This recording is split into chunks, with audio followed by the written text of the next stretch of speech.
हेर्नुस्, यो पत्र देशभक्ति र स्वाभिमानको बाटोमा दृढतापूर्वक उभिँदा सुदूरपश्चिमका भीमदत्त पन्तलाई भारतीय सेना बोलाएर हत्या गरिएको र जननेता मदन भण्डारीलाई त्रिशुलीमा खसालिएको दुर्दान्त इतिहास हाम्रा सामु छ। यदि अहिले जसरी दक्षिणपन्थी प्रतिक्रियावादीहरूसँग तालमेलको नाममा साँठगाँठ गरिँदैछ, मेरो उम्मेदवारी रोकिनुमा स्वदेशी तथा विदेशी प्रतिक्रियावादीहरूले गाँच्दै आएको राजनीतिक परिवेशका वाहकहरू जिम्मेवार रहेको सर्वत्र चर्चा छ। पार्टी अध्यक्ष र सचिवालयका नेताहरू नै अन्तरसङ्घर्ष चर्काउने काममा संलग्न भएपछि पार्टी पङ्क्ति पक्ष विपक्षमा विभाजित हुने नै भयो। यस्तो पक्षधरताको विषय मेरो हकमा मात्र किन आकर्षित हुन्छ?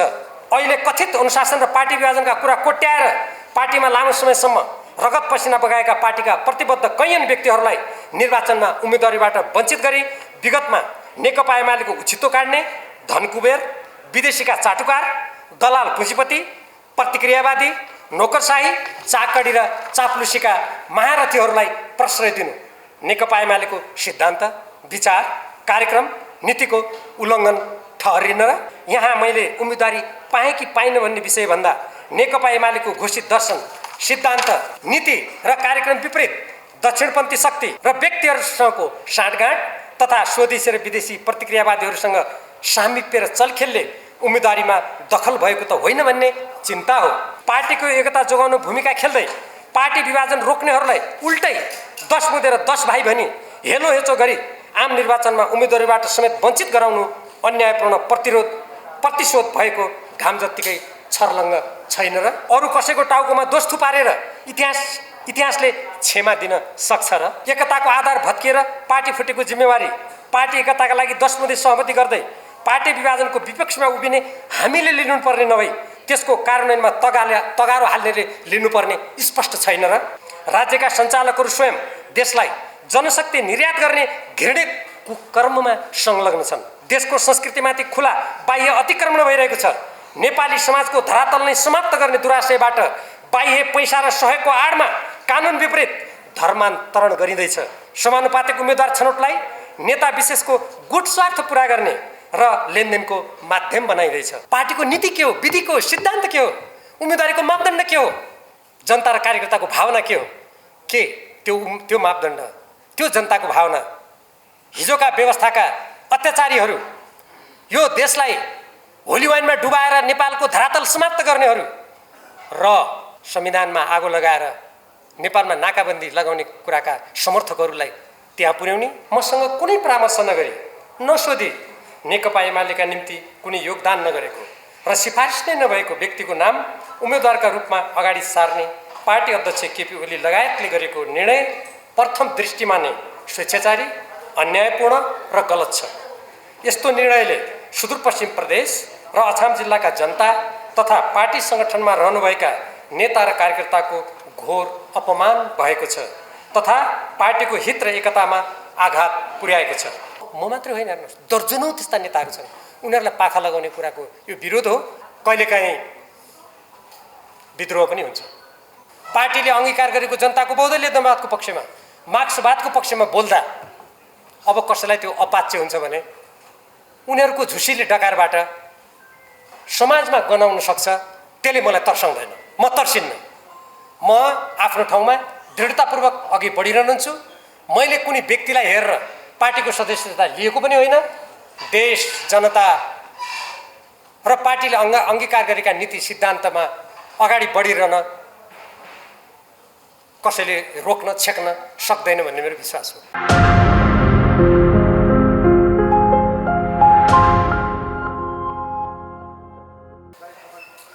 आजको यस पत्रकार सम्मेलनमा उपस्थित सम्पूर्ण पत्रकार साथीहरू, तथ्यहरू प्रेषित गर्न सहयोग पुर्याइदिनु भएकोमा हार्दिक धन्यवाद दिन चाहन्छु। आगामी मक्सिर 4 गते हुने निर्वाचनको सन्दर्भमा अछाम जिल्ला क्षेत्र नम्बर 1 बाट उम्मेदवार बारे जे जस्ता कुराहरू आएका छन् त्यसबारे समीक्षा, टिप्पणी र जिज्ञासाहरू देखिएका छन्। तत्सम्बन्धमा सप्रसङ्ग तथ्य सहित कुराहरू राख्नुपर्ने हुँदा मेरो प्रस्तुति अलिकति लामो छ। त्यसैले यहाँहरू सबैले धैर्यका साथ ती कुराहरू सुनिदिनु हुनेछ भन्ने मैले अपेक्षा गरेको छु। 2079 साल मक्सिर 4 गते हुने आम निर्वाचनमा उम्मेदवारको सिफारिस चयन गर्न भदौ 19 गते साफेबगर अछाममा सम्पन्न नेकपा एमाले प्रतिनिधि सभा निर्वाचन क्षेत्र नम्बर 1 समन्वय समितिको बैठकबाट प्रतिनिधि सभाको सदस्यको उम्मेदवारको रूपमा मेरो एकमात्र नाम सर्वसमितिले चयन गरी सिफारिस गरिएकोमा त्यस समितिका सम्पूर्ण पदाधिकारी र सदस्यहरूलाई धन्यवाद दिन चाहन्छु। उक्त निर्णय हुनुअघि निर्वाचन क्षेत्रका वडा नगरसहितका पालिका समितिहरूले प्रतिनिधि सभा सदस्यमा मेरो उम्मेदवारीका लागि गरेको समर्थन सिफारिसका लागि धन्यवाद दिन्छु। उक्त सिफारिस निर्णय अनुरूप नै अछाम जिल्ला कमिटीको भदौ 20 गतेको बैठक र सुदूरपश्चिम प्रदेश कमिटी सचिवालयको भदौ 22 गतेको बैठकले मेरो नाम केन्द्रमा पठाएकोमा पनि धन्यवाद ज्ञापन गर्न चाहन्छु। उम्मेदवार हुने वा नहुने वा कुनै पदमा पुग्ने नपुग्ने विषयलाई मैले प्रमुख ठानेको छैन। कुनै पनि व्यक्ति कुनै पनि पद वा जिम्मेवारीमा सधैँ नरहने शाश्वत सत्य नै हो। विषय देश र जनताको हित एवं पार्टीका घोषित सिद्धान्त, विधि, पद्धति, नीति र मान्यताको अनुसरण भयो कि अवज्ञा भयो भन्ने हो। यसर्थ मेरो उम्मेदवारीबारे उक्त प्रकारले गरिएको विधिवत सिफारिसबारे मसँग कुनै परामर्श नगरी नसोधी नेकपा एमालेका निम्ति कुनै योगदान नगरेको र सिफारिस नै नभएको व्यक्तिको नाम उम्मेदवारका रूपमा अगाडि सार्ने पार्टी अध्यक्ष केपी ओली लगायतले गरेको निर्णय प्रथम दृष्टिमा नै स्वेच्छाचारी, अन्यायपूर्ण र गलत छ। यस्तो निर्णयले सुदूरपश्चिम प्रदेश र अछाम जिल्लाका जनता तथा पार्टी सङ्गठनमा रहनुभएका नेता र कार्यकर्ताको घोर अपमान भएको छ तथा पार्टीको हित र एकतामा आघात पुर्याएको छ। यस सन्दर्भमा पार्टी पङ्क्ति र आम जनतामा व्यापक चासो र सरोकार रहेको तथा कतिपयले अनेकौं भ्रमपूर्ण प्रचार गरेको पाइएकोले तत्सम्बन्धमा प्रश्न पार्नै पर्ने स्थिति सिर्जना हुँदा निम्न मुजब वस्तु तथ्य प्रस्तुत गरेको छु। क. षड्यन्त्रपूर्ण स्वेच्छाचारी निर्णय। 1. आम निर्वाचनको चर्चा हुन थालेपछि मैले चुनाव नलड्ने भन्दै गरिएको सुनियोजित प्रचार मेरो नाम, क्षेत्र, जिल्ला र प्रदेशबाट एकल सर्वसम्मत सिफारिस भएपछि तीव्र पारियो। यद्यपि मेरो घरमा आएका अछाम जिल्लाका तथा मसँग कुरा गर्ने सुदूरपश्चिम प्रदेशका नेताहरूलाई मैले निर्वाचन लड्न तयार रहेको र यस सम्बन्धमा पार्टी नेतृत्वको धारणा जान्न चाहेको कुरा गरेको थिएँ। चुनाव लड्न तयार रहेको कुरा जानकारी गराउन तथा निर्वाचन क्षेत्रका नेता कार्यकर्ताको सुझावका लागि मैले अछाम जिल्लामा गएर प्रतिनिधि सभा निर्वाचन क्षेत्र नम्बर 1 स्तरीय कार्यकर्ता भेलामा असोज 8 गते मन्तव्य दिएको थिएँ। केही व्यक्तिहरूले उक्त भेलालाई रोक्ने दुष्प्रयास समेत गरेका थिए। मैले चुनाव नलड्ने प्रचारको कार्यकर्ता भेलामा खण्डन भएपछि पार्टी कार्यक्रममा संलग्न रहेकै बेला सम्पर्कविहीन भनेर कुप्रचार गरियो। मैले खण्डन गरेँ। अध्यक्ष ओलीसँग माफी मागेपछि मात्र टिकट दिइने अर्को अत्तो प्रचारमा आयो। माफी माग्नुपर्छ भन्नु हास्यास्पद भन्ने मेरो धारणा सार्वजनिक गरेँ। पार्टी अध्यक्षको घरमा सुदूरपश्चिमका प्रमुख जिम्मेवारहरूसँगको बैठकमा मेरो नाम सर्वसम्मत एकल किन सिफारिस गरिएको भनी पार्टी अध्यक्षबाट जवाब मागिएको र उपस्थित हुनेहरूबाट आफ्नो छाला जोगाउने स्पष्टीकरण दिइएको भन्ने पनि जानकारी पाइयो। स्मरणीय छ, पार्टी अध्यक्ष केपी ओली र अछामकै निर्वाचन क्षेत्र नम्बर 2 का उम्मेदवार लगायत धेरै उम्मेदवारको नाम एकल पठाइएकोलाई भने छलफलको विषय बनाइएन। पार्टीको जिम्मेवारीमा रहेका केही व्यक्तिहरूले अनेक पटक गुटगत बैठक गरी मलाई कसरी रोक्न सकिन्छ भन्नेबारे षड्यन्त्र गरिरहेका सूचना आइ नै रहे।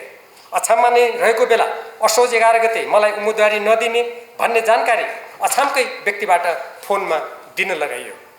तर पनि मैले धैर्यपूर्वक औपचारिक पार्टी निर्णयको प्रतीक्षा गरेँ। अध्यक्ष ओली निकटका मानिसहरूबाट अछाममा मैले चुनाव जित्ने वा हार्ने स्थितिबारे सोधखोज गर्दा हराउन नसकिने निष्कर्षमा पुगेपछि मेरो उम्मेदवारी नै रोकिएको कुरा पनि सुनियो। मेरो उम्मेदवारी रोकिँदा जनता र कार्यकर्तामा उत्पन्न हुन सक्ने प्रतिक्रियाको कारण उम्मेदवारका लागि विभिन्न व्यक्तिहरूसँग पार्टी नेतृत्वले कुरा गरी अन्ततः सिफारिस नै नभएका व्यक्तिको नाम षड्यन्त्रपूर्ण किसिमले अगाडि सारियो। यसो गर्नु कार्यकर्ता र जनताको मत र भावनालाई कुल्चने षड्यन्त्रपूर्ण स्वेच्छाचारी काम भएको छर्लङ्गै छ। अछाम जिल्लामा लामो समयदेखि पार्टी निर्माण तथा विपक्षीका प्रहारको सामना गर्दै रगत र पसिना बगाउने नेता र कार्यकर्ताहरूले जनता र कार्यकर्ताको मत, भावना र चाहना विपरीत गरिएको निर्णयको विरुद्ध आवाज उठाएका छन्। दर्जनौं नेता र कार्यकर्ताहरूले पदबाट राजीनामा दिएका छन्। मनोनयन पत्र दाखिला गर्ने दिन स्वेच्छाचारी निर्णयको विरुद्ध नारा जुलुस भयो। गाउँ बस्तीहरूमा जनता अत्यन्त दुखी र आक्रोशित छन्। अन्यत्र पनि त्यस्ता प्रतिक्रिया देखिएका छन्। देश र जनताको हित, स्वाधीनता, स्वाभिमान, अधिकार, समृद्धि, न्याय र सुशासनको पक्षमा मैले उठाएको आवाजको पक्षमा अछामका साथै स्वदेश र प्रवासमा प्रकट भएको समर्थन, ऐक्यबद्धता र सहानुभूतिका लागि सबैमा आभार प्रकट गर्दछु। यो मेरो निम्ति देश र जनताको पक्षमा लडिरहने ऊर्जा र प्रेरणाको रूपमा रहनेछ। नेकपा एमाले निश्चित सिद्धान्त, विधि, पद्धति र कार्यक्रमको आधारमा शक्तिशाली बन्दै अगाडि बढेको हो। यही अनुरूप यस पार्टीले निर्वाचन सञ्चालन र उम्मेदवारको छनौट गर्नुपर्ने हो। नेपालको संविधानको धारा 269ले पार्टीलाई निश्चित दर्शन, सिद्धान्त र कार्यक्रमको आधारमा चल्न निर्देशित गरेको छ। युनिफिकेसन चर्चसँग आबद्ध होली वाइन भन्ने चिनिएका एकनाथ ढकालको समानुपातिक प्रणाली मार्फत प्रतिनिधि सभा सदस्य सुनिश्चित गर्ने, निरङ्कुश व्यवस्थामा नेकपा एमालेका नेता र कार्यकर्ता प्रताडित गर्ने व्यक्तिलाई हेटौडामा उम्मेदवार बनाउने, आफैले प्रतिक्रियावादी भनेको राप्रपा तथा अध्यक्ष ओली र माधव नेपालको राजविराजमा हत्यासम्म गर्ने दुष्प्रयास गर्नुका साथै संविधान दिवसलाई कालो दिवस एवं एमालेलाई नस्लवादी पार्टी भन्ने जसपासँग चुनावी साँठगाँठ गर्ने, लोकसभाका मानिसहरूलाई बिहान पार्टी प्रवेश गराएर दिउँसो उम्मेदवार बनाउने, धन र सत्ताका अनेकौं कर्म र कुकर्म गरेकाहरूलाई धमाधम उम्मेदवार बनाउने कार्य पार्टीको कुन सिद्धान्त, विधि र अनुशासनभित्र पर्छ? के यस्तै पार्टी र व्यक्तिहरूलाई प्रश्रय दिएर समाजवाद आउँछ? जनताको बहुदलीयवाद भनेको यही हो र? यस्ता पात्रहरूको पार्टी निर्माणमा म र देशभरि चित्कार गरिरहेका एमालेका नेता र कार्यकर्ताहरूको भन्दा बढी योगदान छ र? नयाँलाई अवसर दिने कुरा गर्ने हो भने पार्टी अध्यक्ष र निकट ठानिनेहरूको हकमा लागू भएको खोइ त? पार्टी अध्यक्षकै कुरा गर्ने हो भने संसदमा अत्यन्त संवेदनशील विषयमा समेत सहभागी नहुने, आफूलाई बोल्न मन लागेको बेला मात्र अरूलाई उपस्थित हुन उर्दी गरेर झुल्किने, झन्डै 2/3 प्रधानमन्त्री हुँदा आधाभन्दा बढी समय सरकारी निवास, बालवाटार र अस्पतालमा बिताउनेले उम्मेदवार हुन पाउने, तर देश र जनताका हित एवं सरोकारका विषयमा निरन्तर संसद र संसदीय समितिमा सक्रियताका साथ आवाज उठाउने र कानुन निर्माणमा क्रियाशील रहनेले क्षेत्र, जिल्ला र प्रदेशबाट सर्वसम्मत एकल सिफारिस हुँदा पनि उम्मेदवार हुन नपाउने किन? पार्टीको अनुशासन, सिद्धान्त र विधिको कुरा गर्ने हो भने पार्टीले प्रतिक्रियावादी भनेका र नेपाली समाजले कुपात्र ठानेका व्यक्तिहरू पार्टीको कुन अनुशासन, विधि र पद्धतिका रक्षक हुन् र? कम्युनिस्ट र एमालेको सिद्धान्त तथा कार्यक्रमका विरोधीहरूसँग मिलेर सरकार बनाउने र निर्वाचनमा पनि त्यस्तैसँग मिलेर जनतासँग मत माग्ने राजनीतिक बाटो अङ्गीकार गर्न पार्टी महाधिवेशनले दिशानिर्देशन गरेको छ र? मन परी गर्ने हो भने पार्टीलाई मार्क्सवादी लेनवादी किन भन्ने? सत्ता स्वार्थमा उक्त किसिमकै क्रियाकलापका लागि झापा सुखानीको जङ्गलमा क्रान्तिकारीहरू नझुकेर शहीद भएका थिए त? ख. पार्टी सिद्धान्त र नीति अनुसरणको प्रसङ्ग। नेकपा एमालेमा विगतको गुटबन्दीबारे चर्चा नगरी 2075 साल यताकै कुरा गर्दा तथ्यले के देखाउँछन् हेरौँ। 2075 साल जेठ 3 गते नेकपा एमाले र नेकपा माओवादी केन्द्रका बीच पार्टी एकता हुनु ठिक अघि स्थायी कमिटीलाई कुनै जानकारी नदिई प्रधानमन्त्री पदमा आधा समय रहने भनी पार्टी अध्यक्ष केपी ओलीले नेकपा माओवादीका अध्यक्ष प्रचण्डसँग गोप्य सम्झौता गर्नु नै पार्टीलाई अन्तर्विरोध, स्वार्थ र विभाजनको मार्गमा धकेल्ने पहिलो विधि, पद्धति र मान्यता विपरीतको पाइला भएको स्पष्ट भइसकेको छ। यसरी स्थायी कमिटीलाई छलेर गम्भीर किसिमको गोप्य सम्झौता गरी अनुशासन, पद्धति र विधिको उल्लङ्घन गरिएको थियो। 2074 सालको आम निर्वाचनमा नेपाल कम्युनिस्ट पार्टीको झन्डै 2/3 बहुमत आएको स्थितिमा चुनाव घोषणापत्र र एकता प्रतिवेदनमा उल्लेखित नीति तथा कार्यक्रमको कार्यान्वयनतर्फ लाग्नुपर्नेमा पार्टीमा कुनै छलफल नगरी नेकपा एमालेको विरुद्धमा विष बमन गर्ने समाजवादी पार्टी नेपालका मानिसहरूलाई मन्त्री बनाई पार्टीको उद्देश्य विपरीत काम गरिएको। पार्टी एकताको लागि काठमाडौँमा गरिएको घोषणा विपरीत पार्टी केन्द्रीय कमिटीको बैठक नबोलाउने र स्थायी कमिटीका म लगायत 20 जनाले पार्टी विधान अनुरूप बैठकको माग गर्दा व्यवस्था गरिएको।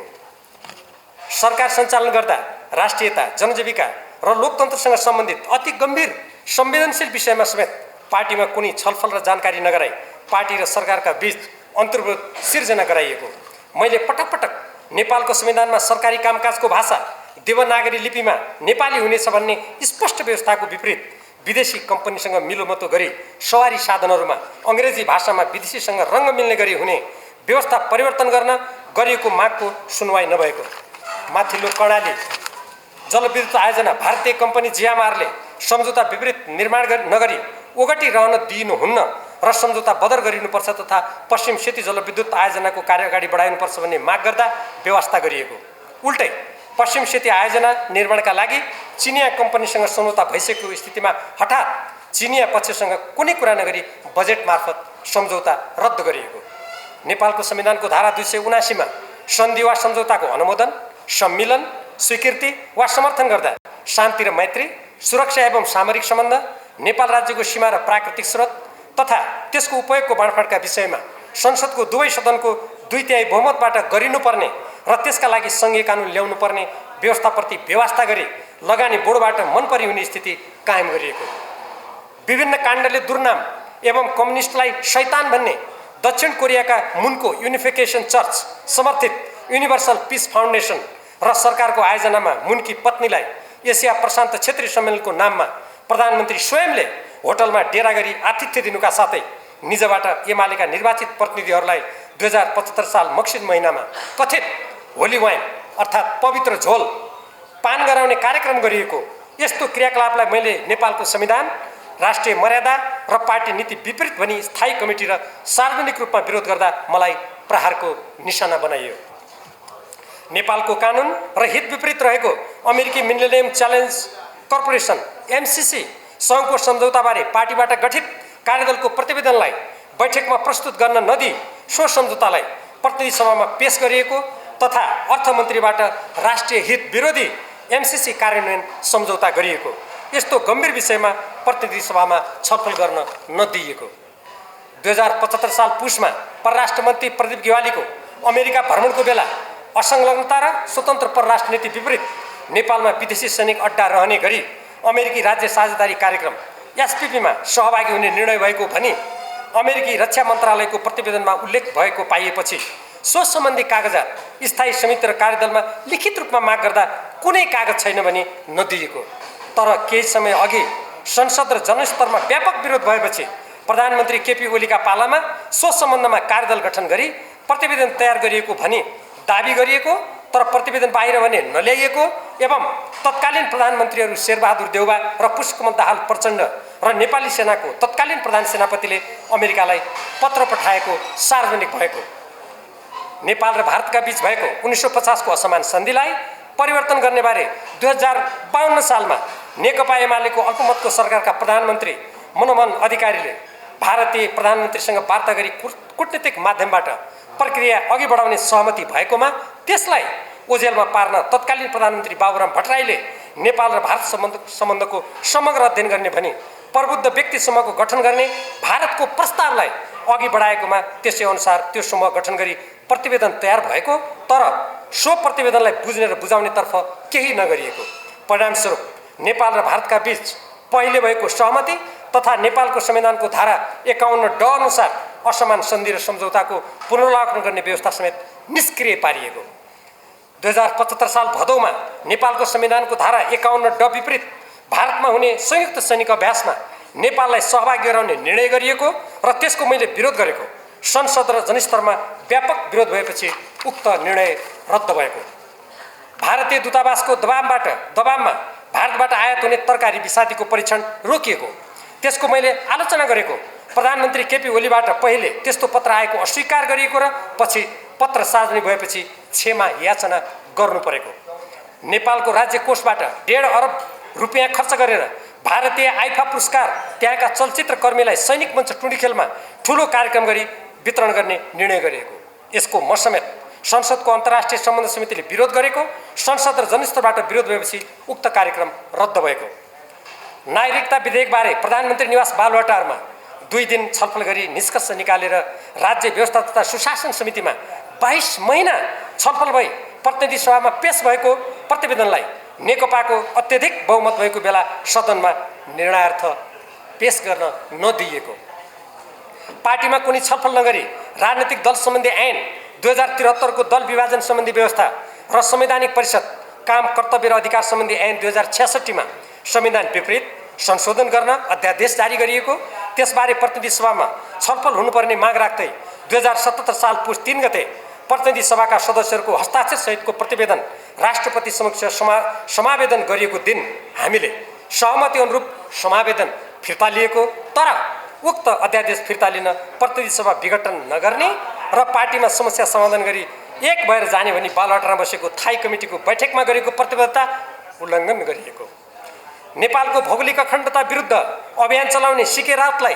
राजकीय सम्मान दिँदै 2 देश बीचका हुने सम्झौताको जस्तो भाषा प्रयोग गरी सम्झौता गरिएको, गत स्थानीय निर्वाचनमा निजको पार्टी तथा संविधान दिवसलाई कालो दिवस भन्ने र नेपालमाथि भारतीय नाकाबन्दीलाई वीरगञ्जमा धरना र जुलुस निकालेर समर्थन गर्ने लोकसभासँग साँठगाँठ गरी नेकपा एमालेको सिद्धान्त र मान्यताको उल्लङ्घन गरिएको, पार्टीमा कुनै छलफल नगरी 2076 सालमा राष्ट्रिय सभाका सदस्यको निर्वाचनमा महन्त ठाकुर नेतृत्वको पार्टीसँग साँठगाँठ गरिएको, संविधान सभाबाट नेपालको संविधान बनाउँदा देशमा राजनीतिक स्थायित्व कायम गर्न प्रतिनिधि सभामा सरकार बनाउने विकल्प रहँदासम्म प्रतिनिधि सभा विघटन गर्न नपाइने भनी राखेको प्रावधान विपरीत पार्टीमा कुनै छलफल नगरी 2077 साल पुस 5 गते प्रतिनिधि सभा भङ्ग गरिएको कार्य संविधान सम्मत नभएको सर्वोच्च अदालतको ठहर हुँदै देशमा कोरोना महामारीको प्रकोप भएको बेला 2078 साल जेठ 8 गते फेरि प्रतिनिधि सभा विघटन गरिएको,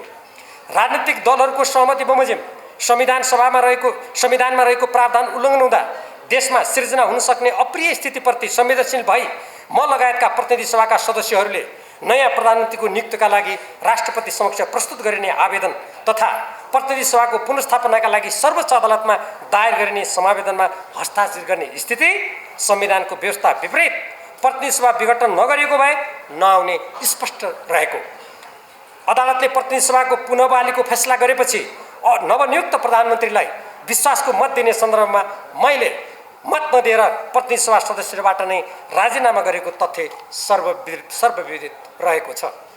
भारतले नेपालको दार्चुला जिल्लाका लिम्पियाधुरा, लिपुलेक र कालापानी क्षेत्रलाई आफ्नो नक्सामा राख्नुको साथै कालापानीमा सडक बनाउन थालेपछि त्यसको विरोध गर्दै ती क्षेत्र समेटेर नेपालको नक्सा प्रकाशित गरिनुपर्ने मागप्रति व्यवस्था गरिएको र सदन, सडक र पार्टी सचिवालयको दबावपछि मात्र सहमति जनाइएको।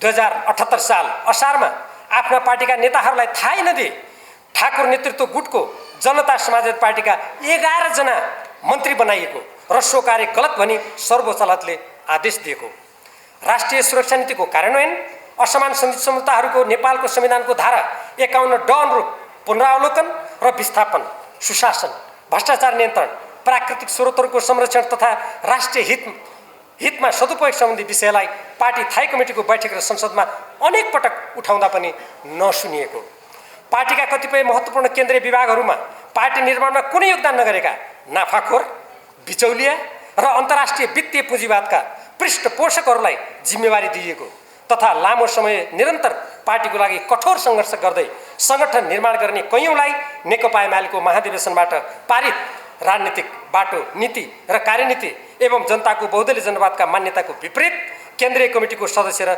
निर्वाचनको उम्मेदवारीमा पाखा लगाइएको।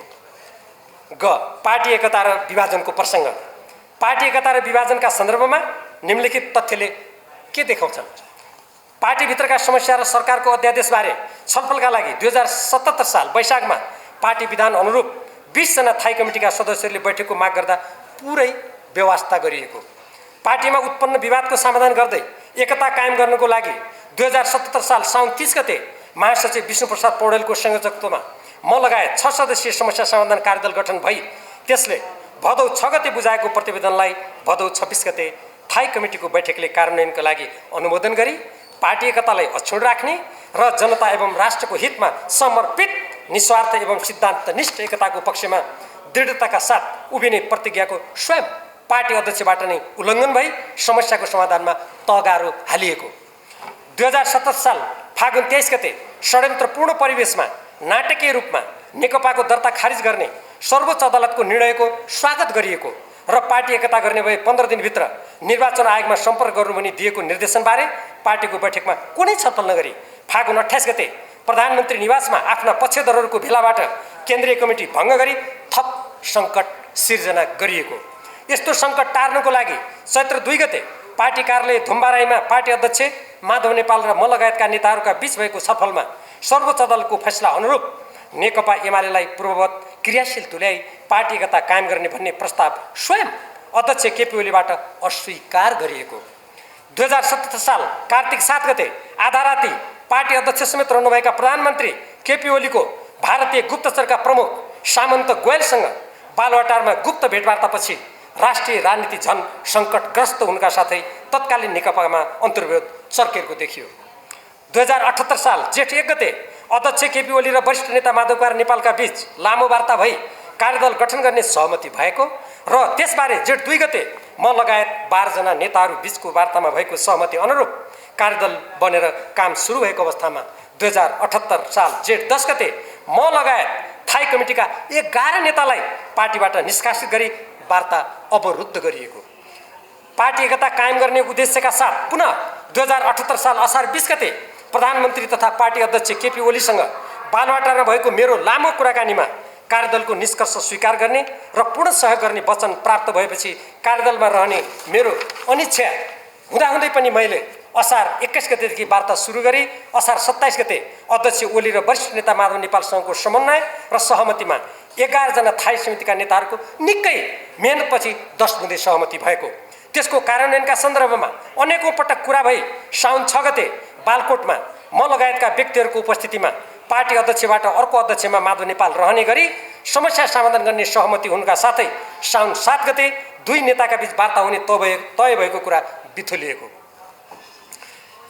माधव नेपालले अलग पार्टी खोल्ने निश्चित भएपछि 2078 साल भदौ 7 गते बालकोटमा अध्यक्ष केपी ओली उहाँका निकटका 5 जना नेताहरू तथा 10 बुँदे सहमतिका पक्षधर अमृत कुमार बोहरा बाहेकका 9 जना सहित 15 जना बीच भएको लामो छलफलमा पार्टी अध्यक्षबाट सहमतिको पूर्ण कार्यान्वयन गर्ने प्रतिबद्धता व्यक्त गरिएको।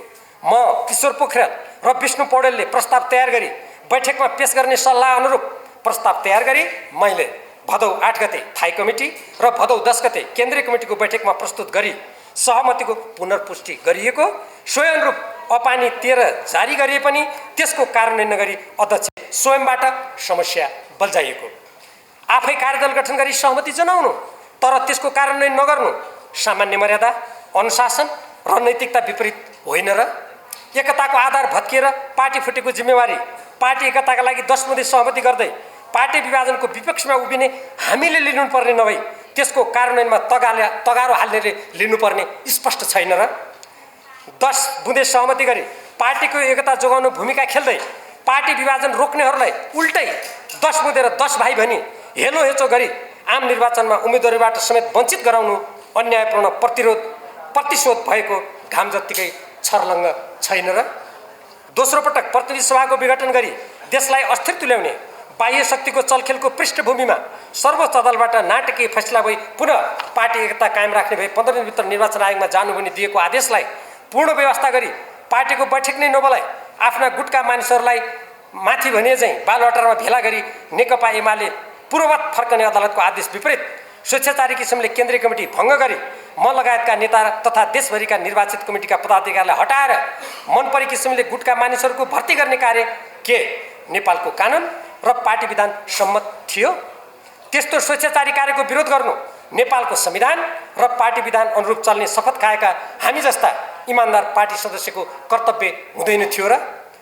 आफै समस्याको भुमरी सिर्जना गर्नेले दोष जति अर्काको टाउकोमा थोपर्न मिल्छ र? 2017 साल चैत 2 गते नेकपा एमालेको केन्द्रीय कार्यालयमा पार्टी अध्यक्षको टोलीसँग माधव नेपालको नेतृत्वमा म सहितको वार्ता टोलीले सर्वोच्च अदालतको निर्णय अनुसार नेकपा एमालेलाई पूर्ववत सक्रिय पार्न विगतका अन्तर्विरोधहरूलाई मित्रवत समाधान गर्न र पार्टीलाई एकताबद्ध रूपमा अगाडि बढाउन गरेको आग्रहलाई पार्टी अध्यक्षबाट अस्वीकार गरियो। मैले पार्टी एकता जोगाउनको लागि चैत्र 3 गते राति प्रधानमन्त्री निवासमा पार्टी अध्यक्षसँग लामो छलफल गरी उहाँको प्रधानमन्त्री पद 5 वर्षका लागि सुनिश्चित गरिने, चैत्र 4 गते ललितपुरमा बोलाइएको अलग बेला रद्द हुने र त्यसका लागि उहाँले अदालतको फैसला अनुसार नेकपा एमालेलाई समग्र रूपमा पूर्ववत क्रियाशील तुल्याउन तयार हुन गरेको मेरो आग्रह र अनुरोधलाई लत्याइयो। उल्टै पार्टी विधान र कानुन विपरीत कथित महाधिवेशन तयारी समिति बनाई द्वन्द्व चर्काइयो। पछि कर्णाली प्रदेश सभाका सदस्यहरूको निष्कासन सम्बन्धी मुद्दामा सर्वोच्च अदालतले उक्त महाधिवेशन आयोजक कमिटीलाई गैर कानुनी ठहर गरिदिएपछि पार्टी एकताको लागि गठित वार्ता समिति क्रियाशील भएको थियो। पार्टी एकता कायम गर्न गम्भीर प्रयास भइरहेको बेला पार्टीमा कुनै छलफल नगरी प्रधानमन्त्री केपी ओलीले 2078 वैशाख 27 गते प्रतिनिधि सभामा तत्काल आवश्यक नरहेको विश्वासको मत माग्ने प्रस्ताव पेश गरी एकता प्रयासमा समस्या सिर्जना गरिएको। 2078 साल मक्सिरमा चितवनमा भएको पार्टी महाधिवेशनमा 10 गते खुला सभा, 11 गते उम्मेदवारको मनोनयन र 12 गते मतदान गर्ने भनी काठमाडौँमा सम्पन्न थाई कमिटीको बैठकबाट भएको सर्वसम्मत निर्णयको विपरीत 11 र 12 गते अधिवेशनको कुनै बैठक नगरी विधान महाधिवेशनबाट निर्णित 225 सदस्यीय केन्द्रीय कमिटीको सङ्ख्या 300 पुर्याइनु, विद्युतीय मतदानका लागि प्रयोग मेसिनलाई राति 2 बजे मतदान सुरु गर्ने समय राखेर तिनको निरीक्षण गर्न नदिने स्थिति सिर्जना गरिनु, यन्त्रमा प्रयोग गरिने मतपत्रलाई गुटका मानिसहरूको हातमा पुर्याई फलाउनलाई मत नदिनु भनी खुला प्रचार गरिनु, कसैलाई पनि उम्मेदवार भई प्रतिस्पर्धा गर्न नदिन दबावपूर्ण स्थिति सिर्जना गरिनु र मेरो विरुद्ध नाराबाजी गरिनु जस्ता क्रियाकलाप नेकपा एमालेको कुन विधान, पद्धति, अनुशासन र परम्परा अनुरूप थिए त? यो विषय मैले यसअघि उठाएको थिएन, तर अहिले पार्टी विधान, पद्धति र अनुशासनको कथित हल्लाको आवरणमा मलाई उम्मेदवार हुन नदिने प्रपञ्च गरिएकोले यहाँ उल्लेख गर्न बाध्य भएको हुँ। पार्टीलाई व्यवस्थित गरी एकताबद्ध बनाउने र बहुमत प्राप्त सरकारलाई बुद्धिमत्तापूर्ण किसिमले पार्टीको सिद्धान्त र कार्यक्रमको मार्गमा पुरा अवधि चलाउने जिम्मेवारी पार्टी अध्यक्ष र प्रधानमन्त्रीको होइन र? अरू कसैको टाउकोमा दोष थुपारेर इतिहासले क्षमा दिन सक्छ र? टेकेका पाइलाहरू इतिहासमा नमेटिने गरी अंकित भइसकेका छन्। झन्डै 2/3 बहुमत प्राप्त पार्टीले 3 वर्ष बित्दा नबित्दै सङ्घमा र प्रदेशमा सरकारबाट बाहिर हुनु परेको पीडा देश, जनता, पार्टी पङ्क्तिले बेहोरेको छ। जहाँसम्म पार्टीको अन्तरसङ्घर्षमा पक्षधरताको विषय छ, पार्टी अध्यक्ष र सचिवालयका नेताहरू नै अन्तरसङ्घर्ष चर्काउने काममा संलग्न भएपछि पार्टी पङ्क्ति पक्ष विपक्षमा विभाजित हुने नै भयो। यस्तो पक्षधरताको विषय मेरो हकमा मात्र किन आकर्षित हुन्छ? 2054 सालमा पार्टीमा अन्तर्द्वन्द्व हुँदा पनि त्यस्तो भएको थियो, तर पार्टीलाई एकताबद्ध तुल्याउने सहमति भएपछि त्यसको इमानदारीका साथ कार्यान्वयन हुनुपर्ने होइन र? अध्यक्ष केपी ओलीका निकट भनिनेहरूले मैले संसदमा पार्टीसँग सल्लाह नगरी बोलेको भन्ने कुरा गरेको सुनियो। नेपालको राष्ट्रिय हित विपरीत 1 दर्जन सम्झौता सहितको एमसीसी सम्झौतालाई गठबन्धन सरकारले अनुमोदनका लागि प्रतिनिधि सभामा पेश गर्दा त्यसको विरुद्धमा मैले मतदान गर्नु के पार्टीको राष्ट्रिय स्वाधीनताको रक्षामा उभिनुपर्छ भन्ने मान्यताको विपरीत थियो? के एमालेले एमसीसीको समर्थन गर्नु भनी संसदमा निर्देशन व्हिप जारी गरेको थियो? यसबाहेक संसदमा मैले जति कुरा राखेको छु उपनेता र प्रमुख सचेतकको परामर्श र जानकारीमा राखेको छु। साथै संसदमा देश, जनता र कानुनी राजको पक्षमा बोल्न सबै सदस्यलाई अधिकार हुन्छ र लोकतन्त्रमा अझ मार्क्सवाद र द्वन्द्ववाद मान्छु भन्ने कम्युनिस्ट पार्टीमा देश र जनताको पक्षमा निर्धक्क बोल्नै नपाइने र फरक मत राख्नै नपाइने तर्क गर्नु सामन्ती निरङ्कुशतावादी सोच हो। सार्वभौम जनता र राष्ट्रिय स्वाधीनता तथा हितमा निर्धक्क बोल्दा अनुशासनका कुरा गर्नेहरू देशभक्तिपूर्ण आवाज बन्द हुनुपर्ने कुतर्कका वाहक मात्र ठहरिन्छन्। उपरोक्त तथ्यले गल्ती, कमजोरी वा आलोचना, आत्मालोचना वा माफी माग्नुपर्ने भए कसले किन त्यसो गर्नुपर्ने हो भन्ने देखाउँछन्। थप तथ्य खोतल्न आवश्यक भए खोतलौँ। कसैले आत्मालोचना गर्नुपर्ने वा माफी माग्नुपर्ने थियो भने वा कसैलाई दण्डित गर्नुपर्ने थियो भने गत विधान महाधिवेशन, 10औं महाधिवेशनमा र पार्टीका बैठकमा कुरा किन नउठाएको त? अहिले कथित अनुशासन र पार्टी विभाजनका कुरा कोट्याएर पार्टीमा लामो समयसम्म रगत पसिना बगाएका पार्टीका प्रतिबद्ध कैयन व्यक्तिहरूलाई निर्वाचनमा उम्मेदवारीबाट वञ्चित गरी विगतमा नेकपा एमालेको उछितो काट्ने, धनकुबेर, विदेशीका चाटुकार दलाल पुँजीपति, प्रतिक्रियावादी, नोकरशाही, चाकडी र चाप्लुसीका महारथीहरूलाई प्रश्रय दिनु नेकपा एमालेको सिद्धान्त, विचार, कार्यक्रम, नीतिको उल्लङ्घन ठहरिन र दशकौं पार्टीमा योगदान गरेका थाई कमिटी सदस्य र पार्टी नेताहरूलाई लत्याएर विरोधी सिद्धान्तका जनताबाट अस्वीकृत व्यक्तिलाई उम्मेदवार बनाउनु कुन सिद्धान्त र नैतिकता हो? आज देशको राजनीति, अर्थतन्त्र, सुरक्षा र शिक्षा, संस्कृति लगायत राज्यका सबै क्षेत्र र अङ्गमाथि राज्य सञ्चालकहरूले खेलबाड गरिरहेका छन्। देशका सिमाना मिचिँदैछन्। कार्यपालिका, व्यवस्थापिका र न्यायपालिका पथ विचलित र अस्थिर बनाइएका छन्।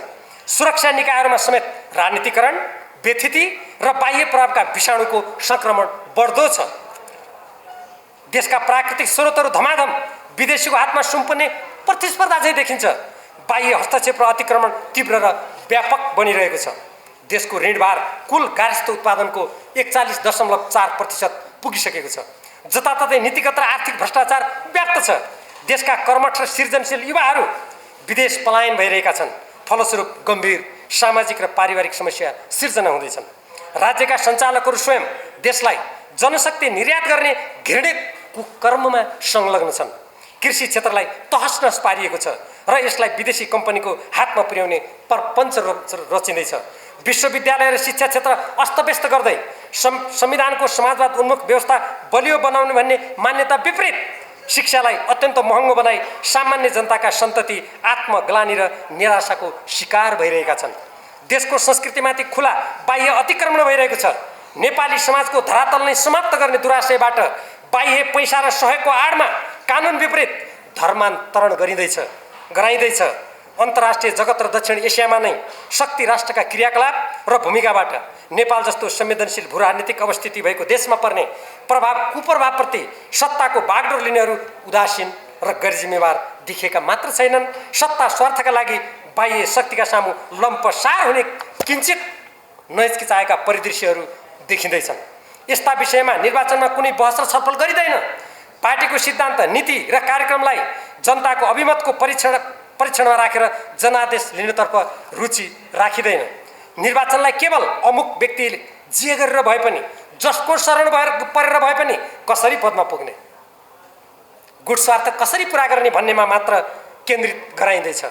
समानुपातिक उम्मेदवार छनौटलाई नेता विशेषको गुट स्वार्थ पुरा गर्ने र लेनदेनको माध्यम बनाइँदैछ। निर्वाचनमा नेपालको संविधानले निर्दिष्ट गरेको राजनीतिक, आर्थिक, कूटनीतिक र राष्ट्रिय सुरक्षाको पक्षप्रति व्यवस्था गर्दै कतिपय प्रमुख राजनीतिक पात्रहरू र राज्य सञ्चालकहरूका चरम स्वेच्छाचारी कामकुरा र चरित्र छरपष्ट भइरहेका छन्। स्वच्छ प्रतिस्पर्धा र सुशासनलाई विकृत र कमजोर तुल्याउँदै लोकतन्त्रलाई दलीय निरङ्कुशता र तानाशाहीमा पतन गराइँदैछ। यसरी राजनीतिलाई निहित स्वार्थ पूर्ति गर्ने सिद्धान्तहीन, नीतिहीन र गन्तव्यहीन घोर अवसरवादी विकृत खेलमा परिणत गरिँदैछ। यस्तो स्थितिमा देश र जनताप्रति संवेदनशील सबै राजनीतिक दलमा रहेका नेता र कार्यकर्ता, बुद्धिजीवी, नागरिक समाज, पत्रकार जगत, राष्ट्रसेवक, पेशा व्यवसायी तथा देशभक्त जनताले फराकिलो सोचका साथ गम्भीर रूपमा चिन्तन मनन गरी अग्रसर हुनु आवश्यक देखिएको छ। उक्त स्थितिमा परिवर्तन गरी राष्ट्रिय राजनीतिलाई भ्रष्टाचार, बाह्य हस्तक्षेप र व्यथितिबाट मुक्त गरी संविधान सम्मत, सिद्धान्त सम्मत आदर्शको बाटोमा ल्याउनु अत्यावश्यक छ। यस सन्दर्भमा हाल चलिरहेको सङ्घीय प्रणाली अन्तर्गत केन्द्र, स्थानीय तह र प्रदेशका क्रियाकलाप तथा त्यसबाट देश र जनताको तत्कालीन एवं दीर्घकालीन हक हितमा परिरहेको असरबारे समीक्षा र पुनरावलोकन गरिनुपर्ने देखिसकेको छ। नेकपा एमालेमा मैले 5 दशक धेरै पसिना बगाएको छु।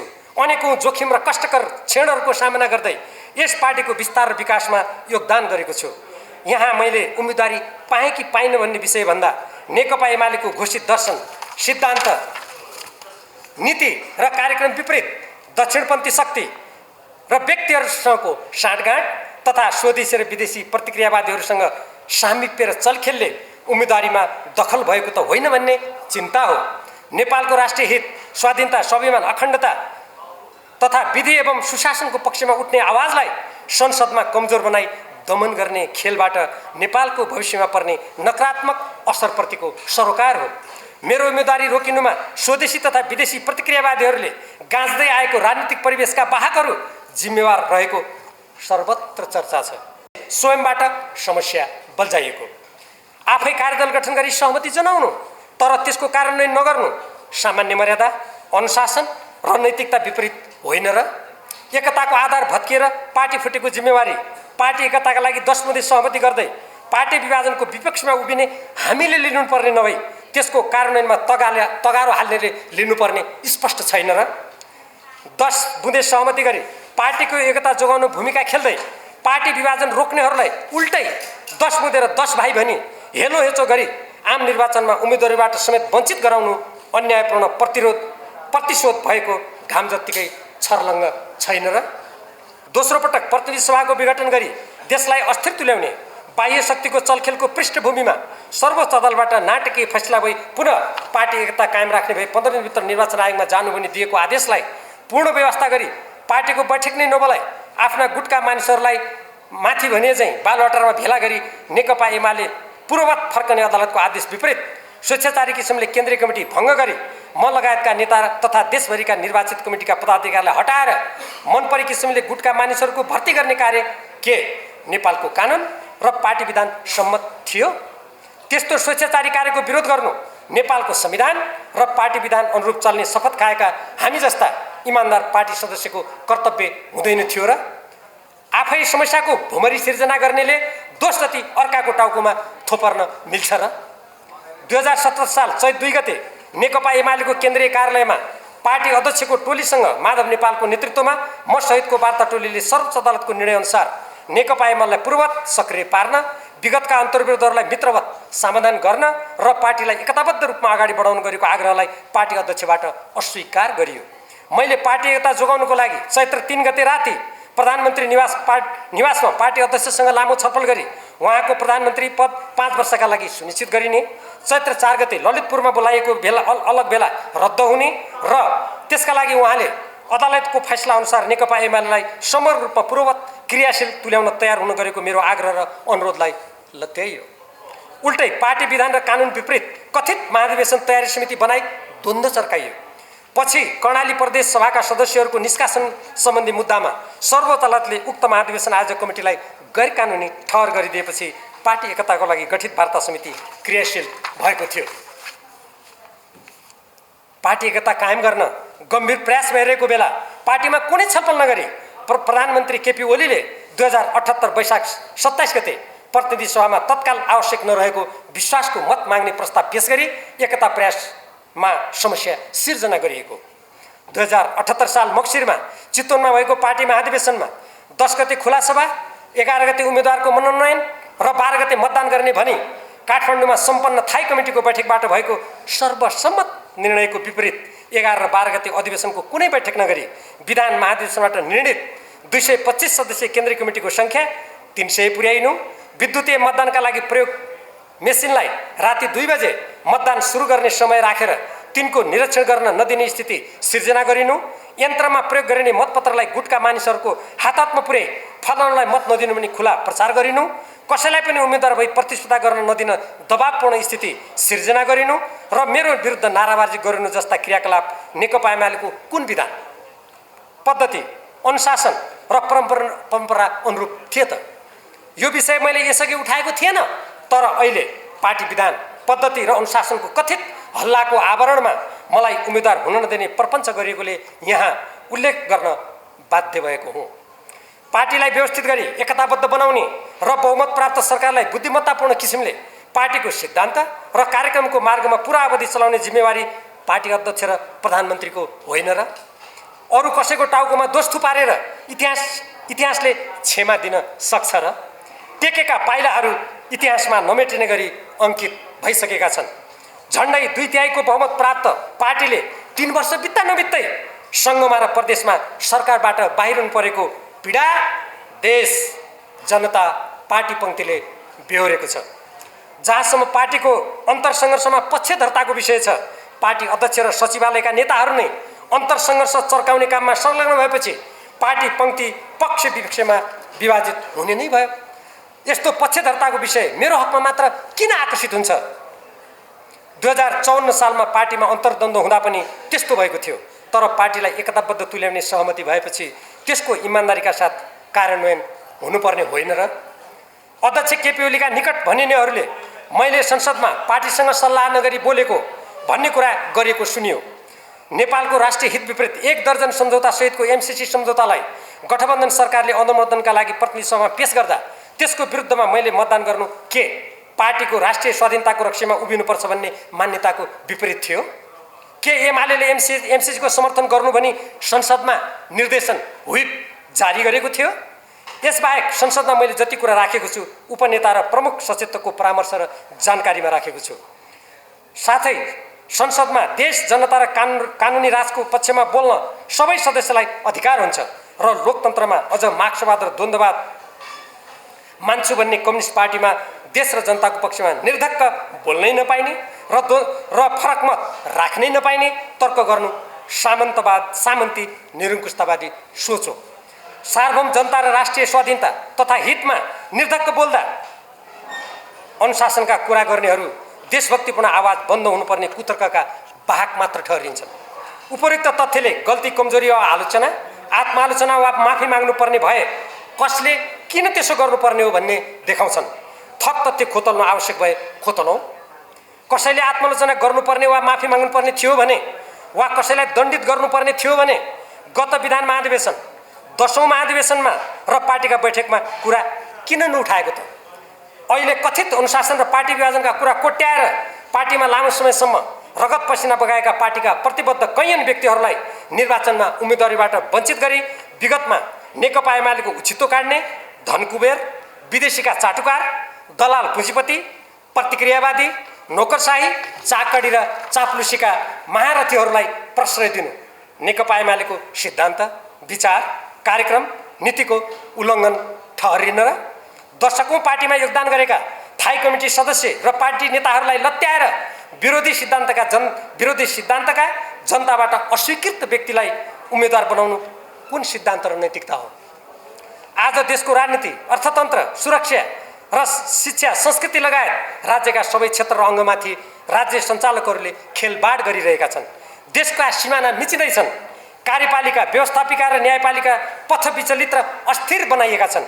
सुरक्षा निकायहरूमा समेत राजनीतिकरण व्यथिति र बाह्य प्रभावका विषाणुको संक्रमण बढ्दो छ। देशका प्राकृतिक स्रोतहरू धमाधम विदेशीको हातमा सुम्पने प्रतिस्पर्धा चाहिँ देखिन्छ। बाह्य हस्तक्षेप र अतिक्रमण तीव्र र व्यापक बनिरहेको छ। देशको ऋणभार कुल गार्हस्थ्य उत्पादनको 41.4% पुगिसकेको छ। जताततै नीतिगत र आर्थिक भ्रष्टाचार व्याप्त छ। देशका कर्मठ र सृजनशील युवाहरू विदेश पलायन भइरहेका छन्। फलस्वरूप गम्भीर सामाजिक र पारिवारिक समस्या सिर्जना हुँदैछन्। राज्यका सञ्चालकहरू स्वयं देशलाई जनशक्ति निर्यात गर्ने घृणित कुकर्ममा संलग्न छन्। कृषि क्षेत्रलाई तहस नहस पारिएको छ र यसलाई विदेशी कम्पनीको हातमा पुर्याउने प्रपञ्च रचिँदैछ।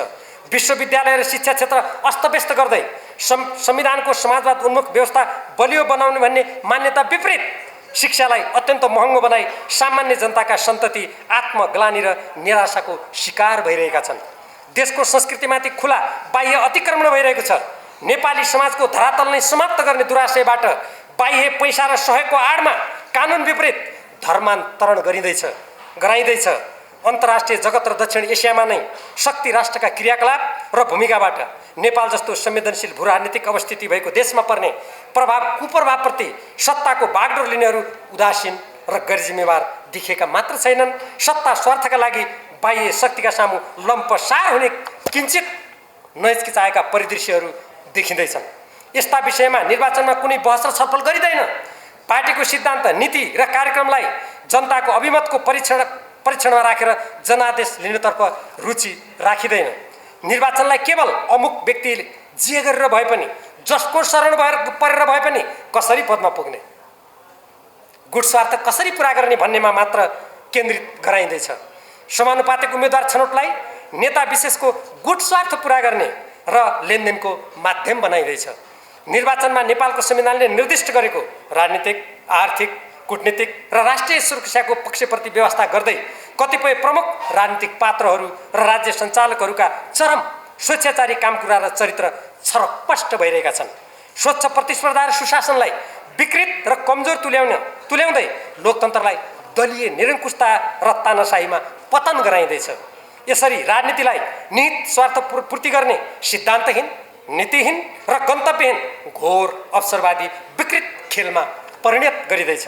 यस्तो स्थितिमा देश र जनताप्रति संवेदनशील सबै राजनीतिक दलमा रहेका नेता र कार्यकर्ता, बुद्धिजीवी, नागरिक समाज, पत्रकार जगत, राष्ट्रसेवक, पेशा व्यवसायी तथा देशभक्त जनताले फराकिलो सोचका साथ गम्भीर रूपमा चिन्तन मनन गरी अग्रसर हुनु आवश्यक देखिएको छ।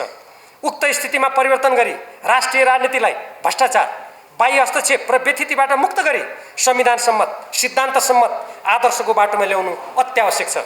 यस सन्दर्भमा हाल चलिरहेको सङ्घीय प्रणाली अन्तर्गत केन्द्र, स्थानीय तह र प्रदेशका क्रियाकलाप तथा त्यसबाट देश र जनताको तत्कालीन एवं दीर्घकालीन हक हितमा परिरहेको असरबारे समीक्षा र पुनरावलोकन गरिनुपर्ने देखिसकेको छ। नेकपा एमालेमा मैले 5 दशक धेरै पसिना बगाएको छु। अनेकौं जोखिम र कष्टकर क्षणहरूको सामना गर्दै यस पार्टीको विस्तार र विकासमा योगदान गरेको छु। यहाँ मैले उम्मेदवारी पाएँ कि पाइन भन्ने विषयभन्दा नेकपा एमालेको घोषित दर्शन, सिद्धान्त, नीति र कार्यक्रम विपरीत दक्षिणपन्थी शक्ति र व्यक्तिहरूसँगको साँठगाँठ तथा स्वदेशी र विदेशी प्रतिक्रियावादीहरूसँग सामिप्य र चलखेलले उम्मेदवारीमा दखल भएको त होइन भन्ने चिन्ता हो। नेपालको राष्ट्रिय हित, स्वाधीनता, स्वाभिमान, अखण्डता तथा विधि एवं सुशासनको पक्षमा उठ्ने आवाजलाई संसदमा कमजोर बनाई दमन गर्ने खेलबाट नेपालको भविष्यमा पर्ने नकारात्मक असरप्रतिको सरोकार हो। मेरो उम्मेदवारी रोकिनुमा स्वदेशी तथा विदेशी प्रतिक्रियावादीहरूले गाँच्दै आएको राजनीतिक परिवेशका वाहकहरू जिम्मेवार रहेको सर्वत्र चर्चा छ। 2007 सालपछिको कुरा गर्दा पनि देशभक्ति र स्वाभिमानको बाटोमा दृढतापूर्वक उभिँदा सुदूरपश्चिमका भीमदत्त पन्तलाई भारतीय सेना बोलाएर हत्या गरिएको र जननेता मदन भण्डारीलाई त्रिशुलीमा खसालिएको दुर्दान्त इतिहास हाम्रा सामु छ। तर सँगै न्याय र स्वतन्त्रताका लागि एवं बाह्य आक्रमणकारीका विरुद्ध वीरतापूर्वक लडेको नेपालीहरूको देशभक्तिपूर्ण गौरवशाली इतिहास पनि जीवित छ। विगतको इतिहास र वर्तमान परिवेशलाई मनन गर्दै नेकपा एमालेका मार्क्सवादी दर्शन र देशभक्तिपूर्ण विचारयुक्त नेता र कार्यकर्ताहरूले गलत पक्षको विरुद्ध र सही पक्षको रक्षामा एक भएर सशक्त रूपमा अघि बढ्नु आवश्यक देखिएको छ। पार्टी कसैको निजी वा निजी स्वार्थ पूर्ति गर्ने माध्यम होइन, त्यसो हुनु हुँदैन। यो सामूहिक नेतृत्व भावना तथा मार्क्सवादी दर्शनको आलोकमा नेपालको संविधानद्वारा निर्दिष्ट उद्देश्य हासिल गर्न क्रियाशील रही देश र जनताको हितमा काम गर्नुपर्ने सङ्गठन हो। त्यसकारण मेरो अगाडि आगामी निर्वाचनमा उम्मेदवार भई विजयी हुन, स्वतन्त्र उम्मेदवार हुने लगायतका विकल्प भए पनि त्यसतर्फ म अग्रसर नभएको हुँ। यस पार्टीको विशाल पङ्क्तिमा रहेका देशभक्त, सिद्धान्तनिष्ठ र इमान्दार नेता र कार्यकर्ताले पार्टीलाई देश र जनताको सर्वोपरि हितमा अघि बढाउन पार्टीले भन्दै आएको कानुनी राज, विधि पद्धति अनुरूप राज्य र पार्टी सञ्चालन, भारतसँगको 1950 को सन्धि एवं असमान र अपमानजनक गोर्खा भर्ती सन्धिको खारिजी, नेपालका लिम्पियाधुरा, लिपुलेक र कालापानी लगायतका अतिक्रमणमा परेका भूभागमा नेपालको हकभोक कायम गर्ने, तराईमा डुबान र सिमानामा 10 गजा अतिक्रमणको समस्या समाधान गर्न अग्रसर हुने, राष्ट्रिय आत्मनिर्भर अर्थतन्त्रको निर्माणको लागि स्वदेशी कच्चा पदार्थमा आधारित राष्ट्रिय उद्योग धन्दाको विकास गरी राष्ट्रिय उत्पादन बढाउने, प्राकृतिक स्रोत र जनशक्तिलाई देश विकासमा सदुपयोग गर्ने, जनसङ्ख्याको राजनीतिबाट नेपालको स्वाधीनता समाप्त गर्ने खेलबाट जोगिन नागरिकता विदेशीहरूका लागि खुला नगरी नेपाली पुरुषसँग विवाह गर्ने विदेशी महिलालाई 7 वर्ष स्थायी आवासीय परिपत्र दिएर त्यसपछि मात्र राजनीतिक अधिकारमा नागरिकता दिने, बाह्य हस्तक्षेप र दबावबाट राज्यका सबै अङ्ग र क्षेत्रलाई मुक्त गर्ने, स्वतन्त्र र असंलग्न परराष्ट्र नीतिलाई व्यवहारमा दृढताका साथ अवलम्बन गर्ने र शोषण, अन्याय र विभेदका सबै रूपहरूलाई समाप्त गर्ने जस्ता विषयहरूमा भूमिका खेल्नेछन् भन्ने आशा र अपेक्षाका साथ पार्टीको सिद्धान्त र कार्यक्रमको पक्षपोषण तथा पार्टी सङ्गठनको रक्षा र विकासका खातिर चुनौती र अपमानको सामना गरी उभिँदै आएको छु। अझ पनि नेकपा एमाले स्वदेशी र विदेशी प्रतिक्रियावादी र नेपालको स्वतन्त्रता समृद्धिमा घात गर्नेहरूबाट टाढा रही आफ्ना घोषित दर्शन, सिद्धान्त र कार्यक्रममा दृढताका साथ उभिँदै नेपालको संविधानद्वारा निर्दिष्ट स्वतन्त्रता र स्वाधीनताको बाटोबाट नेपालको सर्वोपरि हित एवं समृद्धिको मार्गमा चलोस् भनी पार्टीका इमान्दार नेता र कार्यकर्ताहरूले भूमिका खेल्नुपर्छ भन्ने मेरो धारणा र आह्वान छ। न्यायको रक्षा नगरी अन्याय पराजित हुन सक्दैन। घोषित सिद्धान्त र कार्यक्रमको रक्षा नगरी पार्टीको रक्षा हुन सक्दैन। राष्ट्रिय हित र स्वाधीनताको पक्षमा निर्भीकताका साथ नउभिए बाह्य हस्तक्षेप र षड्यन्त्रलाई रोक्न सकिन्न। यही मान्यताका साथ म आजको बिन्दुसम्म प्रयासरत छु। देश र जनताको पक्षमा मैले उठाउँदै आएको झण्डा अविचलित निरन्तर समाति नै रहनेछु। देश र जनताको हक हित र विरुद्धका विचार र गतिविधि विरुद्ध सङ्घर्ष जारी रहनेछ। यसमा मलाई विश्वास छ नेपाली जनता र पार्टीका अधिकांश कार्यकर्ता सदस्यको साथ सहयोग रहनेछ। पार्टी कुनै अन्धविश्वास र अन्धभक्तिको मन्त्र जप्ने थलो होइन। देश र जनताको हितमा क्रियाशील रहनुपर्ने गतिशील संस्था हो। आगामी दिनहरूमा राष्ट्रिय राजनीति र पार्टीको गति र मति अनुरूप नै मेरा पाइलाहरू अगाडि बढ्नेछन्। आगामी मक्सिर 4 गते हुने आम निर्वाचनलाई पनि देश र जनताको सर्वोपरि हित र स्वाभिमानको रक्षा एवं सम्वर्धन गर्ने अवसरको रूपमा सदुपयोग गर्दै सोही अनुरूप उम्मेदवारहरूलाई विजयी तुल्याउन मेरो आग्रह छ। पत्रकार सम्मेलनमा उपस्थित भई सहयोग र सद्भाव प्रदान गर्नुहुने सम्पूर्ण सञ्चारकर्मी र सम्बद्ध सञ्चार माध्यमहरूलाई हार्दिक धन्यवाद ज्ञापन गर्दछु। पार्टीलाई कसैको निजी संस्था ठानेको छैन।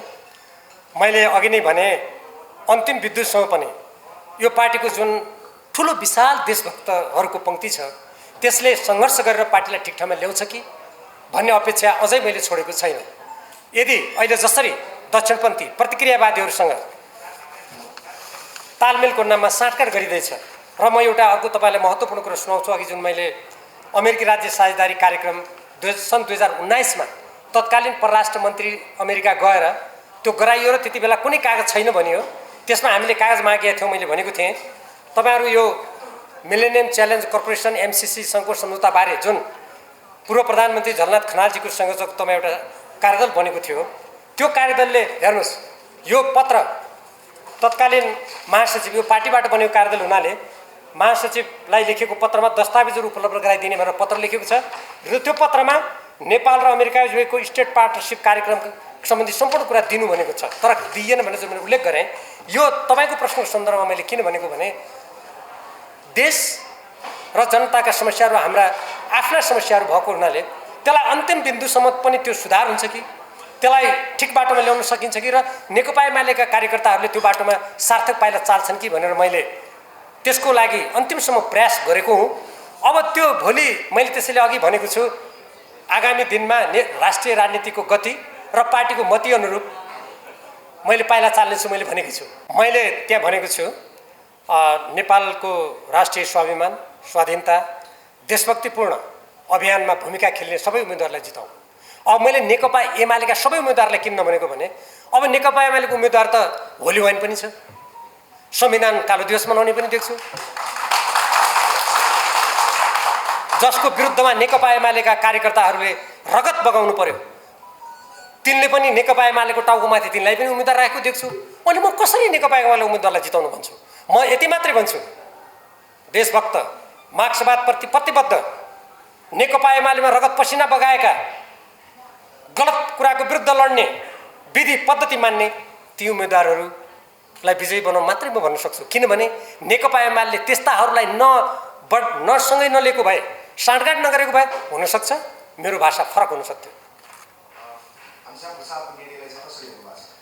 उहाँको त्यो स्वतन्त्रता कुरा हो। तर उहाँको सन्दर्भमा एउटा कुरा अत्यन्त मार्मिक छ। त्यो मार्मिक कुरा के छ भने घनश्याम भुषालजी जुन ठाउँबाट सिफारिस हुनुभएको थियो उहाँ थाई कमिटीको सदस्य झन्डै 5 दशक पार्टीमा काम गर्नुभएको, उहाँलाई हटाएर त्यो ठाउँमा हिजो जुन व्यवस्थाको विरुद्ध हामी लड्यौँ, जुन व्यवस्थालाई हामीले निर्दलीय निरङ्कुश भन्यौँ, त्यो व्यवस्थाका एउटा प्रमुख पात्रलाई उम्मेदवार बनाउँदा कुन नेकपा एमालेको कार्यकर्ता, कुन नेपाली जनताले त्यो पाइला ठिक छ भन्न सक्ला?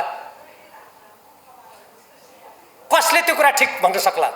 यस्ता अन्यायपूर्ण कुरा गरेपछि कहिलेकाहीँ विद्रोह पनि हुन्छ। यो पार्टीमा मात्र होइन यो धरतीमा मेरो अस्तित्व रहन्छ कि रहँदैन भन्ने कुरालाई प्रमुख ठानेको छैन। मैले हाम्रो मातृभूमि जुन ठाउँको हामीले अन्न पानी खाएका छौँ यो मातृभूमिको अस्तित्व रहन्छ कि रहँदैन भन्ने मेरो चिन्ता हो पहिलो कुरा। दोस्रो कुरा जहाँसम्म निर्वाचनमा टिकट नपाउँदाखेरि कुनै पार्टी अध्यक्षको विरोध गरेको भन्ने कुरा गर्नुभयो।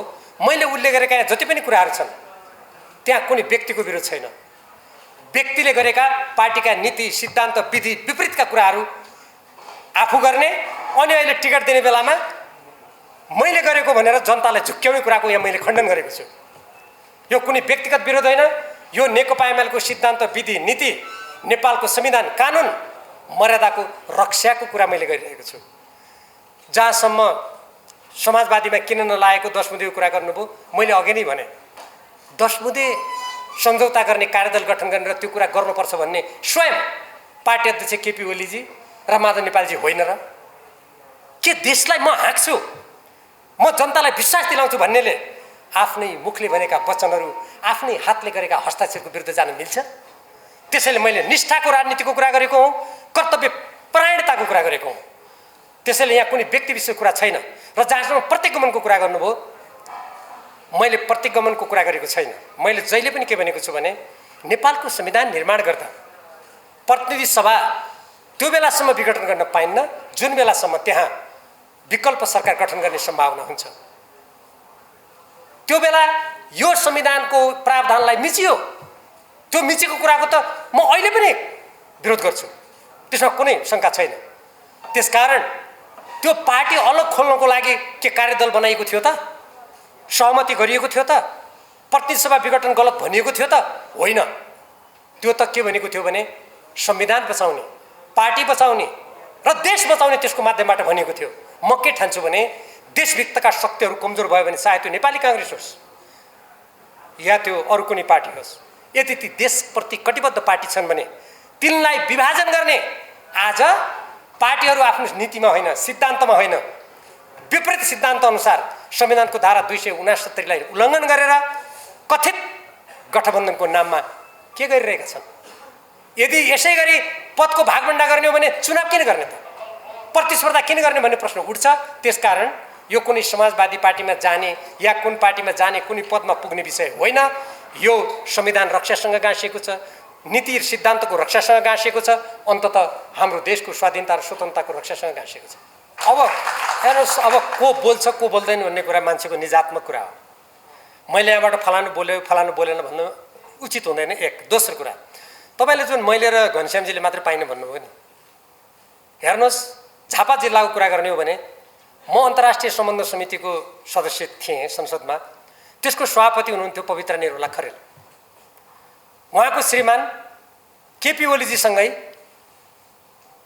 झापा आन्दोलनमा कारावासको सजायमा पर्नुभएको 2033 सालमा उहाँले सुरुङ खनेर जेलबाट कारागारबाट भाग्दा पुनः गिरफ्तार गरेर केपी ओलीजी भन्दा अझ थप 3 वर्ष बसेर 17 वर्ष जेल पर्नुभएको।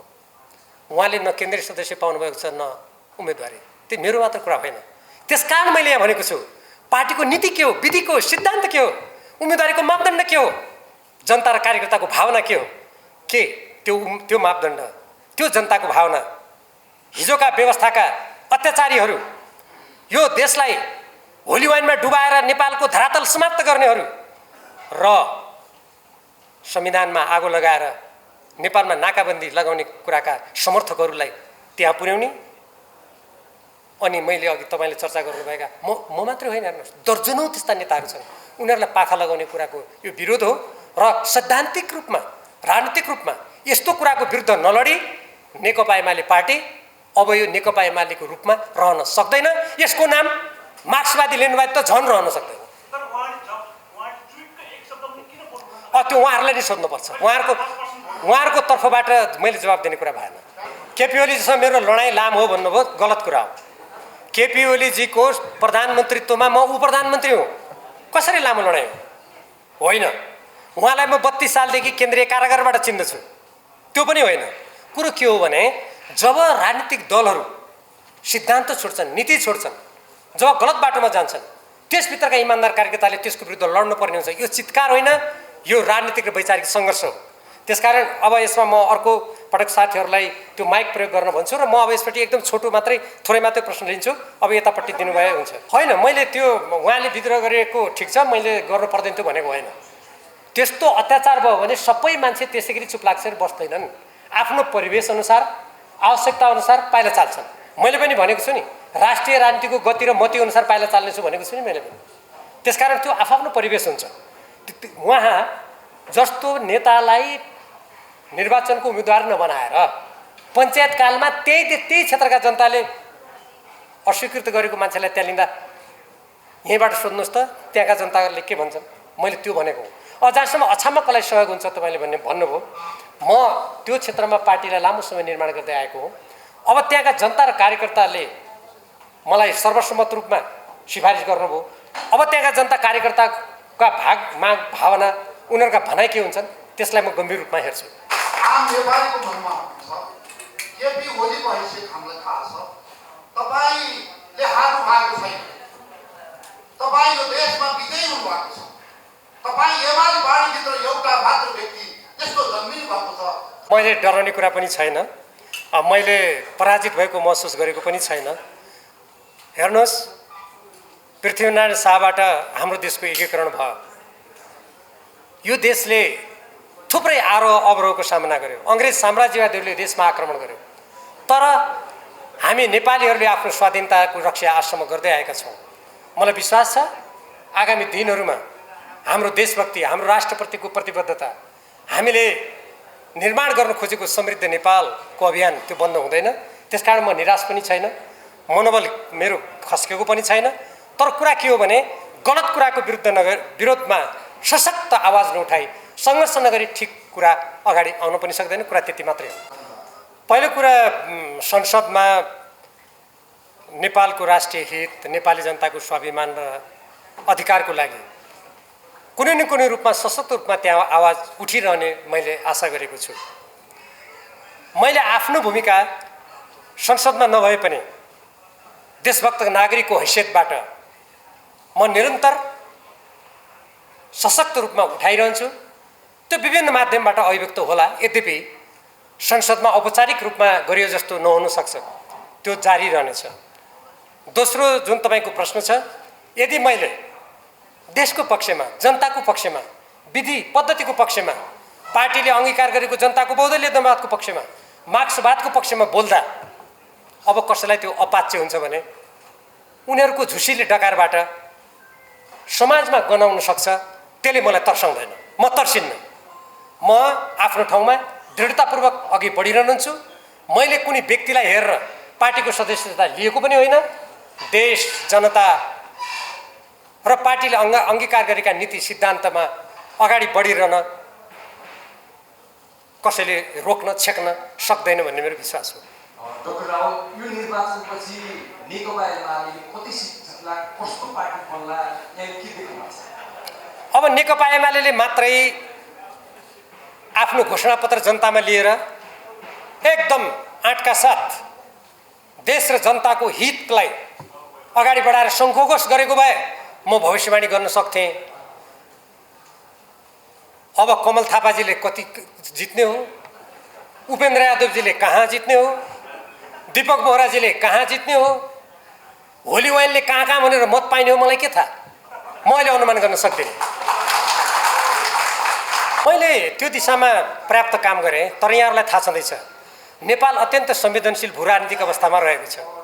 मेरो अहिलेको प्रस्तुतिबाट पनि यहाँहरूलाई प्रष्ट भयो होला, बाह्य शक्ति र आन्तरिक प्रतिक्रियावादको गठजोडसँग मैले तत्कालका लागि आफ्ना उद्देश्य र पाइलाहरू पुरा गर्न नसकेको हो।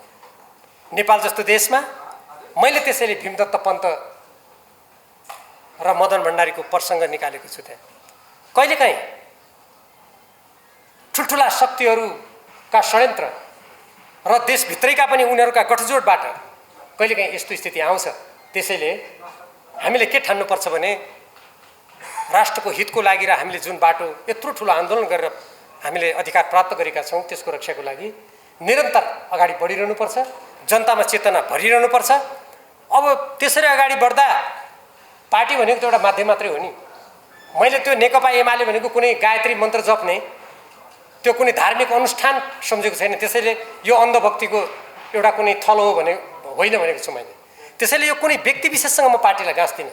पार्टी यो यसको जुन पङ्क्ति छ त्यो पङ्क्तिले यो देशको रक्षामा भूमिका खेल्ला कि खेल्न सक्छ कि अझै भनेर प्रयासरत रहने कुरा मात्रै हो। अध्यक्ष ओलीले एउटा कार्यक्रमको भन्नुभएको छ, कतिपटक अछामबाट रावललाई मात्रै जिताउने, अरू आउनु पर्दैन र भन्नुभएको छ। यस विषयमा के भन्नुहुन्छ? त्यसको लामो जवाबै चाहिँदैन। त्यसमा ओलीजीलाई झापाबाट मात्रै किन जिताउने त? ल पत्रकार साथीहरू, आज तपाईँहरूले जसरी धेरै प्रश्नहरू गरेर यत्रो ठुलो सङ्ख्यामा उपस्थित भएर राष्ट्रिय राजनीति, पार्टी राजनीति र अहिलेको आम निर्वाचनमा उम्मेदवारका सम्बन्धमा मेरा धारणाहरू नेपाली जनतामा प्रेषित गर्ने काममा सहयोग पुर्याइदिनु भयो। यसको लागि म तपाईँहरूलाई पुनः हार्दिक धन्यवाद दिन चाहन्छु र आगामी दिनहरूमा पनि हाम्रा राष्ट्रिय हित, जनताका अधिकार र समृद्धिका साझा सवालहरूमा हामी सँगसँगै यात्रा गर्ने विश्वासका साथ अहिले तपाईँहरूबाट बिदा हुन चाहन्छु। धन्यवाद, नमस्कार।